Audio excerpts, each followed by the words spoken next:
Hi! Before we start the final episode of Beyond Two Souls, I feel like I should help clarify the storyline and how it's gone so far since David Cage decided to make it a huge fucking mess. The good thing about these loading screens and long load times is that I don't have to think at all to place the chapters we've seen in the correct order. So let's do a quick plot synopsis before we get rolling. We start out meeting Jodie as like an 8-year-old girl who is haunted by an enigmatic ghost named Aiden. It's a snowy day and she's bored wandering around the house and sneaks outside to play a snowball fight with her ghost buddy and nearly chokes a kid to death. Aiden isn't the only ghost that Jodie knows though. There seem to be several that attack her at night and she simply calls them monsters.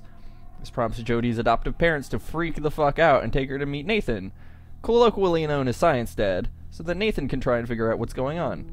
In order to do this, Nathan asks that Jodie spend a few nights in the Department of Paranormal Activities Research Lab.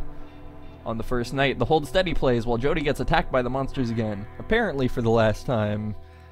It's sort of glossed over and never really mentioned again. After some time being studied by Nathan and Cole, her adoptive parents come and say, "Hey, we're military, so we're being transferred and we gotta move now. You can stay here with Science Dad." This officially makes Science Dad her legal guardian. We then come to the experiment, in which Jodie freaks out a middle-aged woman in an adjacent room, and this is really just the tutorial segment, so nothing really important happens in here. Shortly thereafter, Nathan, Cole, and Jodie are working late one night when Nathan receives a phone call that his wife and daughter have been killed in a car accident.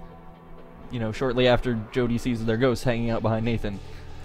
A few days later, Jodie wanders out of bed, follow the ghost of Nathan's daughter to Nathan's office, and then she channels the spirits of his wife and daughter, thoroughly freaking out Nathan and securing his obsession with learning about the infraworld. Fast forward a few years, we have Jodie going to a birthday party with a bunch of teens she doesn't know. She does all sorts of drugs and alcohols and horrible dancing, and eventually gets called a slut, and then Aiden fucks up the other partygoers in revenge. A couple of years later, Jodie has learned that punk rock will never die, and sneaks out of the DPA campus by having Aiden possess Cole. She tries to go hang out with some of her friends from her classes, but ends up almost getting raped by a creep instead. As a result, Aiden causes another bloodbath. We then arrive at one of the more interesting chapters of the game, in which the DPA have created a machine called a condenser, which has opened a passage to the infraworld, except, oops, all the entities that came out of it killed everyone. Jodie has to navigate a harrowing maze of mind melding and broken glass and for some reason a giant walk-in freezer before having to run across some metal scaffolding to shut down the condenser at an emergency switch. Fast forward a little bit more and we learn that apparently your legal guardian can sell you into slavery with the CIA if you have magic ghost powers, which I don't think would hold up in a court of law. Jodie joins the CIA and spends about 3 years in training. In the middle of this training, we see the embassy chapter, where Jodie goes to an embassy of a nondescript Arabic country to read some secret documents in a safe and gets a nosebleed. Soon after, we find Jodie having a dinner date with Ryan in her apartment, in which wine defies the laws of physics, and curry sauce just magically appears when you add onion and tomato to some chicken legs. We then come to the mission. Jodie is tasked with finding a guy named Jamal, an alleged warlord ravaging an African country. In her mission to fuck this guy up, she meets a 7-year-old who knows his way around an AK-47 named Salim. Salim helps Jodie get to where she needs to go to cap Jamal, but she ends up killing Salim's dad in the process. After she's extracted from the chaos she's created, she finds out that Jamal was not a warlord at all, but was in fact a democratically elected president, which means that David Cage doesn't understand how much America loves democracy. You got me on this one, I don't know. She then jumps out of a fucking helicopter after shouting with Ryan for a while, and thus begins her life as an outlaw. She sleeps on a train while the police board it, and must escape by running through the woods, a river, stealing a motorcycle, and eventually blowing up a small town center. We fast forward to the winter. Jodie is now homeless and is found lying in the street by Stan, local hobo overlord, who nurses her back to health. A ton of stuff happens in this chapter, but the important stuff is that Jodie delivers a baby and then gets clocked in the back of the head by a baseball bat, sending her into a 3-month-long coma. She is awoken when the CIA arrives to arrest her, so she just jumps out the window.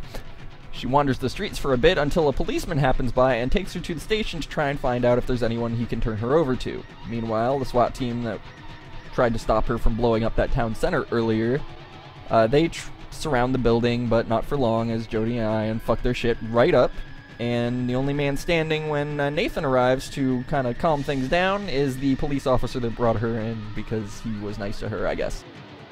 We then arrive at Navajo. Jodie is taken in by a family of Navajo ranchers that are haunted by an entity. Jodie does some investigative journalism and figures out how to send Yitzo away for good. After all that's said and done, she decides to get in touch with Cole and have a nice little chat about her family tree. Cole reveals information he researched about Jodie's mom, Nora Gray, who was admitted to a DPA psychiatric hospital on the day of Jodie's birth. They both go to the hospital and sneak up to Nora's room, where Aiden creates a mental bridge or something so that the two of them can talk, since Nora has been in a coma since Jodie was born. Upon exiting her hospital room, Jodie is knocked upside the head by the CIA, who apparently followed them in. She wakes up in Nathan's new office. In Jodie's absence, Nathan has become the head of the DPA, and he offers Jodie a deal. One last mission in exchange for the CIA to drop the treason charges. A fictional Asian country has built their own condenser on the ocean floor, which the US government wants to destroy. Ryan and all her old buddies from the CIA join her on the mission, where they scout out an abandoned frozen village to find a submarine hangar that leads to the condenser. They enter the research lab in disguises, but run into a snag when they come across a containment field that Aiden can't cross. This causes Jodie immense pain and causes her to collapse, and her and Ryan get caught. Surprise. Aiden eventually shuts down the containment field and comes to save Jodie. Jodie walks along the ocean floor to complete the mission and escapes back to the surface with Ryan. And that brings us to where we are now. Black Sun. Some of you may have seen this episode already. I did it live with the crew a while back. The live version is split into two parts and it's on Daily Motion, because YouTube would probably flag all the copyrighted music that Pin started playing over the stream. So, yeah, let's finish this piece of shit.